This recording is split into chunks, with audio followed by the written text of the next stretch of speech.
When Akudiya stepped into Chief Omego's compound, the air seemed to freeze. She was breathtaking, her beauty undeniable. But it was more than just her looks. Her flawless ebony skin gleamed under the sun, and her walk was pure temptation. She moved with a slow, calculated grace, her curvaceous figure swaying in perfect rhythm. Each step was deliberate, her hips rolling with such precision that it seemed she controlled the very earth beneath her. Balanced, confident, and dangerously seductive, Akudiya's presence was magnetic. And though she was another man's wife, her desires stretched far beyond loyalty. For the right price, she would do the unimaginable, even if it meant bringing misery to her own husband. Sit back, relax, and witness this thrilling tale of greed, betrayal, and ambition. Watch how far one woman is willing to go for money. Don't forget to like, subscribe, and enjoy the drama that unfolds.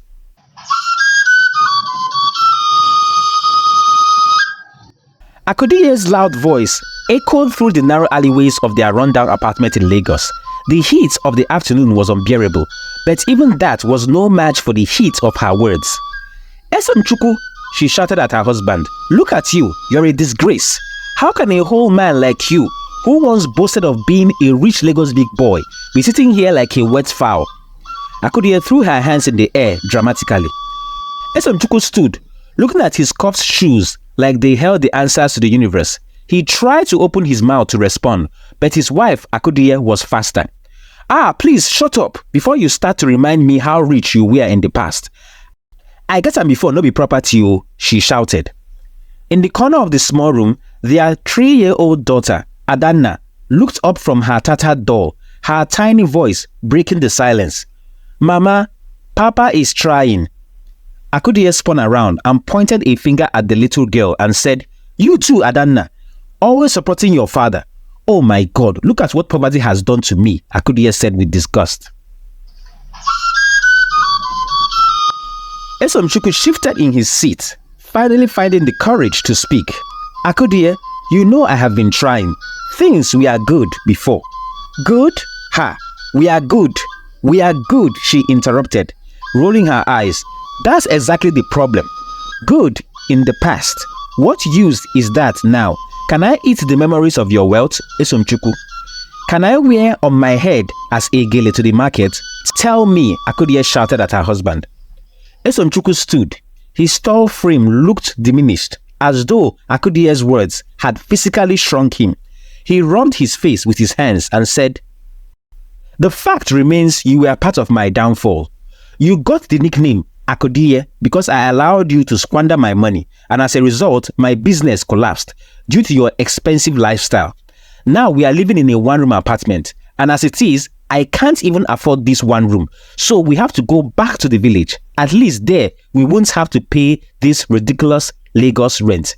I can find something small to do, and we can survive."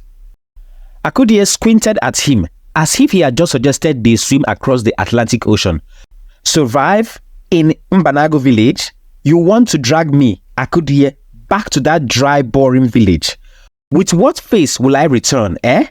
After you paraded me as Madame Lagos, now you want us to go and beg for food with our tails between our legs." Her words stung, but Esonchukwu had no choice. Lagos had drained him completely. His pockets were empty and his spirit was hanging by a thread. With no more options, they packed what little they had and returned to Mbanago, their village.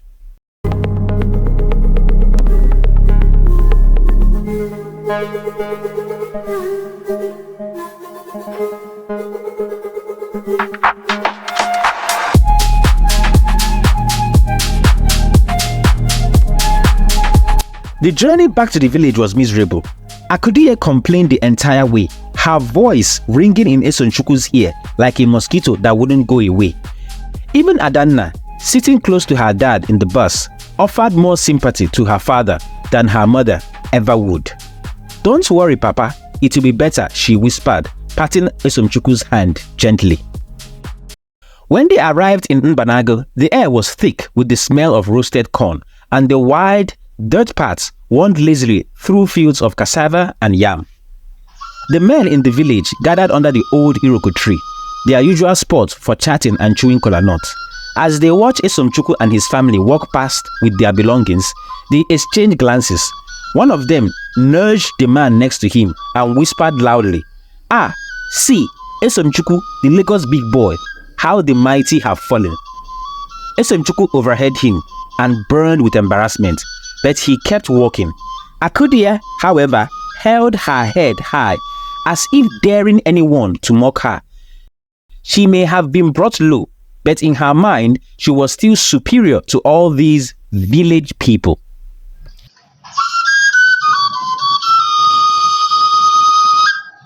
After 3 months in the village, Akudiya told her husband the raw truth she had observed. "This place is a dead end," she said. "There is no way we will survive here." Esomchukwu nodded and replied, "I will go back to Lagos alone and try to hustle something. If it works out, I will send money for you and our daughter Adanna to come back to Lagos." "Of course you will," Akudiya muttered, rolling her eyes. "Just do your best and don't come back here as a failure. I will stay here in the village with Adanna and manage." The next day, Esomchukwu boarded the night bus back to Lagos, leaving Akudiya and Adanna in Mbanago. It wasn't long before Akudiya noticed something peculiar about the village. The rich men of Mbanago had a tradition. They believed it was good fortune to help widows. They gave money, food and gifts, especially during Christmas, when the wealthier men from Lagos and Abuja returned to flaunt their success. Akudiya's eyes gleamed with mischief. A wicked grin spread across her face as she thought to herself, "If only I were a widow." And then the plan clicked in her mind. A few days later, Akudiya gathered some of the village women and, with crocodile tears streaming down her face, told them the tragic news.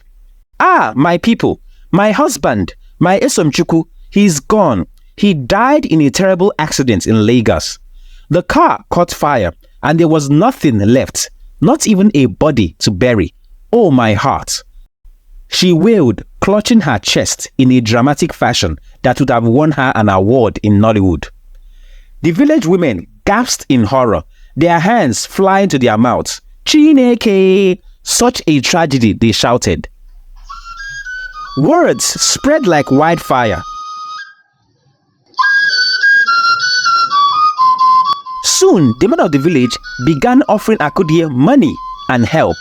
After all, helping a widow was seen as a sure way to invite blessings into one's life.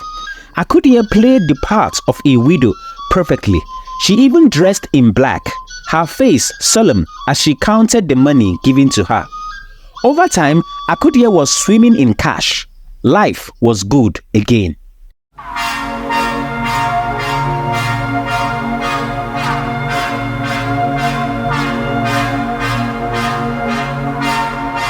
One bright afternoon, just as Akudiya was preparing for another widow's donation from one of the rich businessmen in town, Esomchukwu walked into the village.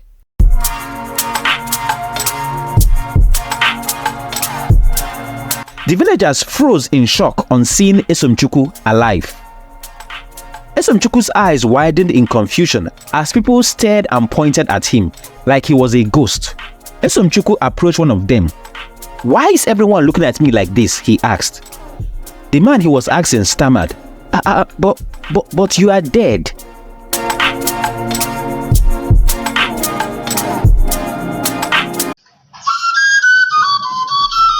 Akudiya stood in the middle of the village square, looking as innocent as ever. The crowd of villagers stared at her with wide eyes, waiting for her explanation. She smiled nervously and spoke, her voice dripping with practiced sincerity. "It must have been a mistaken identity. You see, my husband is alive after all." The crowd murmured in shock, but the one thing on Akudiya's mind was that the widow donation had stopped flowing, and that disturbed her deeply. Esomchukwu's untimely return had ruined everything. Back at home, Akudiya turned on her husband, her voice like a whip. Why did you come back, Esomchukwu? You should have just died there. She spat the words like venom. Esomchukwu, exhausted from his struggles in Lagos, looked up at her with a pained expression. I had no choice, he mumbled. I incurred so much debt in Lagos. I had to sneak back on a free night bus. Why don't you just die there, I ask again? Why are you wasting space on this earth? Akudiya shouted, her eyes blazing with fury. For the first time in a long while, Esomchukwu's patience snapped. He stood up, his voice rising, and he said, how could you tell everyone I was dead? What kind of woman makes up such a terrible lie about her husband? Akudiya crossed her arm and scoffed, and she said, are you not dead?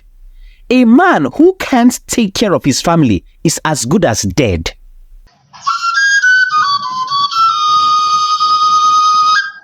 Esomchukwu stood there, stunned, unable to believe what he was hearing. Even their little daughter, Adanna, peered up from the corner of the room and said in her tiny voice, Mommy, take it easy. Daddy is back. Let's be happy. Shut up, Akudiya scolded, glaring at Adanna.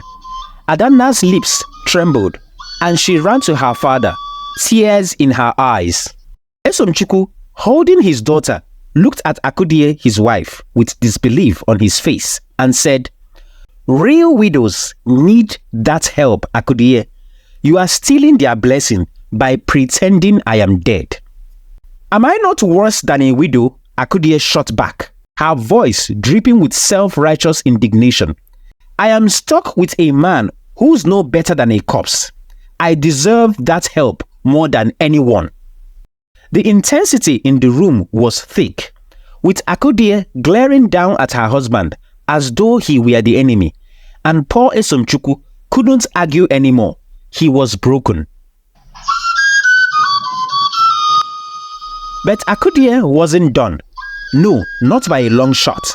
Determined to get those sweet widow donations flowing again, she concocted a new sinister plan. One night, she gathered some strange substances, an unholy mixture that included a bit of her menstrual flow, and mixed it into Esomchukwu's soup.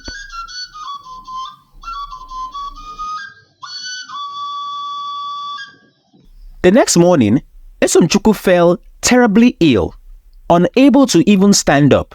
He was sweating, shivering, and bedridden, with no clue what had befallen him. Akudiya locked him in one of the small rooms in their house and wasted no time spreading the news across the village. My husband, who traveled back to Lagos, has passed away. He traveled to Lagos and died of sickness over there, she announced somberly with tears and drama. She continued and said, his body is in the mortuary in Lagos. I need money to bring him home and give him a proper burial.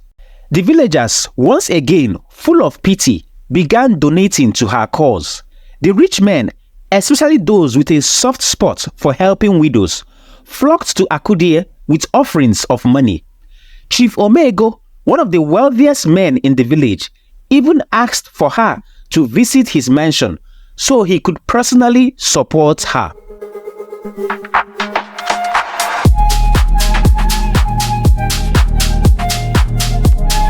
When Akudiya walked into Chief Omego's compound, heads turned. She was beautiful. No one could deny that. With her flawless skin and her graceful swaying walk, Akudiya made quite an entrance. Chief Omego himself was mesmerized. His eyes followed her every step as she catwalked from the gate to the front of his house, her hips swaying with each step like she owned the ground beneath her. Chief Omega was open-mouthed, barely able to tear his gaze away from her. Ah, Akudiya, he muttered, shaking his head in admiration. You must be going through so much. Let me help you. He handed her a bundle of cash, but it was obvious that wasn't all he wanted to offer. He had his eyes on making Akudiya one of his many wives. Akudiya smiled demurely, pocketing the money with ease. This was her game, and she played it well. Meanwhile, back at the house, poor Esomchukwu was dying a slow death. Praying to his chi, the personal god each Igbo person believes reside within them. He prayed and said, "Help me, please, Chimo, help me." He whispered, barely able to move from the bed. His prayers was answered in the form of his 3-year-old daughter, Adanna. Adanna, realizing her father was in grave danger, dashed out of the house and made her way to the village hospital. With the innocence and determination only a child could muster, she begged a doctor to come and save her father.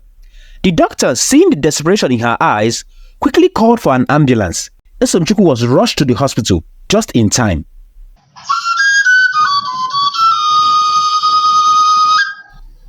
The news spread through the village like wildfire. Esomchukwu was alive. When Akudiya heard this, she quickly covered her tracks and said, Yes, he's alive," she told the villagers, wiping away her fake tears. It was all a misunderstanding, she said. The mortuary in Lagos had mixed up the bodies, but I'm so grateful my husband is alive. She cried pretentious tears of joy, clutching her chest dramatically. But later at the hospital, as soon as the villagers were gone, Akudiya stood over her husband with a mean look on her face. "Why are you so stubborn?" she hissed. "Why couldn't you just die like a proper man?" she said under her breath. Esomchukwu lay there, weak and helpless. But even in his misery, he couldn't help but think to himself and ask, how on earth did he end up with a woman like Akudiya?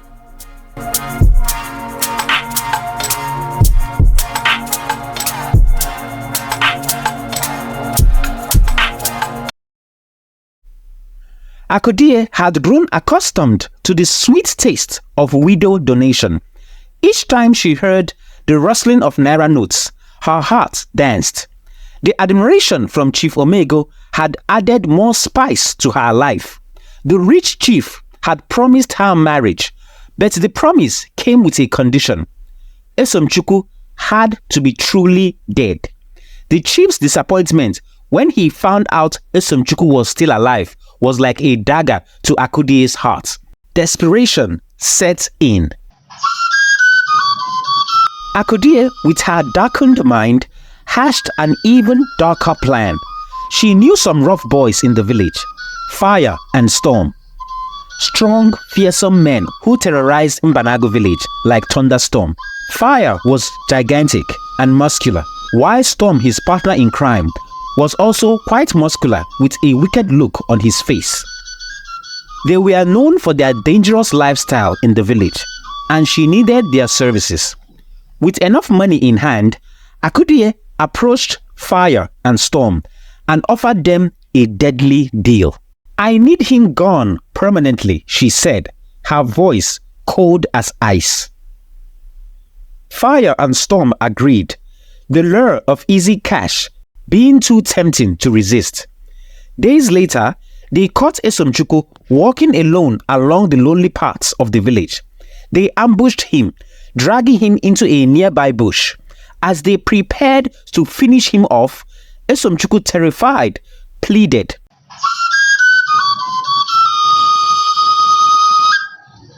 "Please, I beg you in the name of God, spare my life. I have a 3-year-old daughter to care for. I am already a dead man in this village because of my poverty. Let me live for the sake of my child."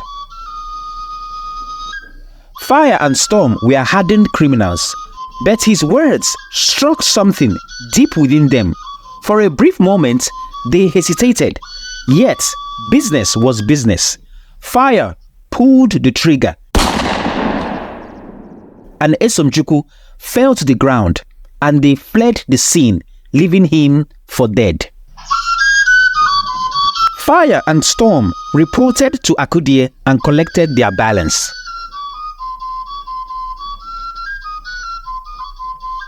Akudiya was thrilled.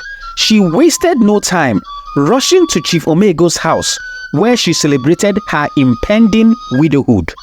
That night, Akudiya had the time of her life. She twirled around in Chief's luxurious bedroom, her laughter echoing like a victory bell. "I wish you were a widow," Chief Omego murmured. Akudiya, thinking of her husband's body lying lifeless in the bush, smiled slyly. "Maybe I'm a widow, Chief. Soon you will marry me."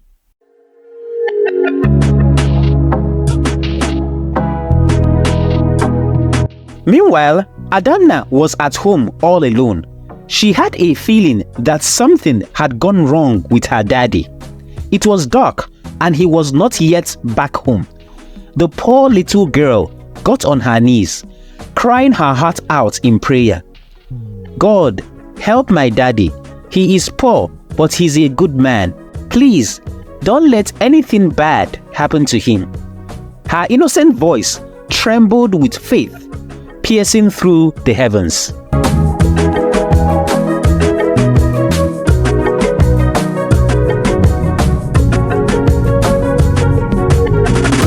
The next day, Akudiya put on a sorrowful face and told the village police that her husband had been missing for almost 2 days.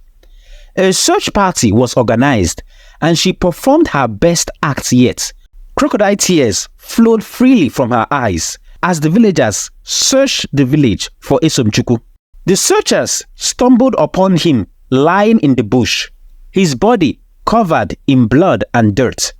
As they approached him, he looked dead, but as they got closer, they were shocked to see he was still alive. They rushed him to the hospital, where his life was saved. Esomchukwu, still weak, described his attackers, fire and storm, and the two hardened criminals were promptly arrested by the police. Under pressure, they confessed, and Akudiya's involvement was revealed. She was arrested as well, facing the full consequences of her actions. Days later, as she sat in her jail cell, Akudiya was filled with regret. Esomchukwu, ever the forgiving man, brought Adanna to see her mother. "Mommy," Adanna cried, rushing towards the bars of the prison, her small hands reaching out. Akudiya, with tears streaming down her face, knelt before her daughter and husband. And she said, "Esomchukwu, I am so sorry. I have done terrible things, things no woman should do. I wanted to be free from poverty so badly that I lost myself in the process." Esomchukwu looked at her, his heart torn between love and betrayal, and he said, "You tried to take my life, Akudiya. I may be poor, but I have never done anything to deserve this." "I know," Akudiya sobbed, "but you are stronger than I am. You follow God, Esomchukwu. That's why you are still alive. Your name, Esomchukwu, means I follow God, and it's true. God has protected you because of your faith. Keep following him. I couldn't see it before, but now I know. God's power is real." Adanna, tears in her eyes, asked, "Mommy, won't you come home with us?" Akudiya shook her head, her face full of sorrow, and said, "No, my daughter. Justice must take its course. I have to suffer for what I have done. But never forget, your father is a good man. Follow him as he follows God." Esomchukwu nodded, tears silently falling down his cheeks. He took Adanna's hand and walked away, leaving Akudiya behind to face her punishment. As the sun set over the village of Mbanago, the story of Akudiya and Esomchukwu is a story of greed, betrayal, and redemption, reminding all that even in the darkest moments, the light of truth and faith will always shine through.